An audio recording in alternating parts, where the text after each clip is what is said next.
convite. Esse é meu filho Marcelinho. A gente é sócio torcedor há cerca de 1 ano e meio. Fomos sorteados e viemos aqui hoje assistir o jogo de uma maneira privilegiada, né? Participamos da entrada dos jogadores pelo túnel de acesso, foi muito legal.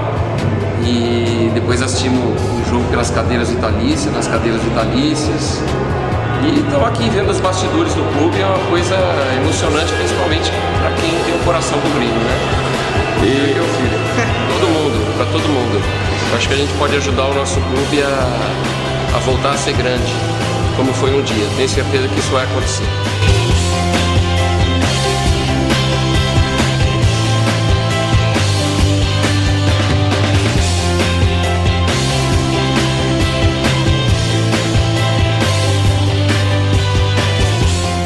Meu nome é Nilton, nosso torcedor há mais de 2 anos. Bacana o que aconteceu hoje, é importante ser sócio torcedor, né? Porque essa é a segunda casa de todo bugrino, então conhecer a casa por dentro é importante, conhecer o bastidor do Guarani. E o jogo, graças a Deus, conseguimos mais uma vitória, né? Dentro de casa, que é importante fazer lição de casa. E quem puder ser sócio torcedor, é importante porque custa pouco é o seu amor, né?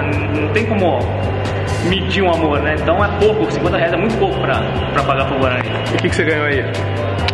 Camisa do sócio torcedor, mais uma, essa mais importante, com autógrafo para todos os jogadores, marcado de uma vitória, né?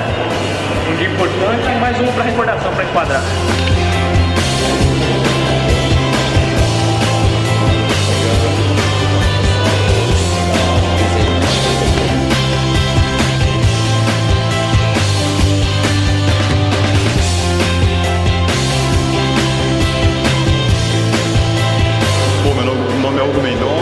Sou sócio torcedor desde a Série B do ano passado e o que a gente viveu hoje aqui é algo indescritível, é uma emoção muito grande. Não podia imaginar uma emoção maior, ainda mais com a vitória. Eu tive a oportunidade de estar em Curitiba no primeiro turno, ver o Guarani como um time grande, jogando contra o Atlético Paranaense, merecendo a vitória, e hoje finalmente buzinaço aí fora, emoção, golzinho no finalzinho, alegria. Recomenda esse tempo pro pessoal aí? Com certeza, sócio torcedor obrigatório para todos os bugrinos. Quem é bugrino de verdade tem que ser sócio torcedor. Vamos filiar, pessoal, e fazer um centenário ainda melhor ano que vem.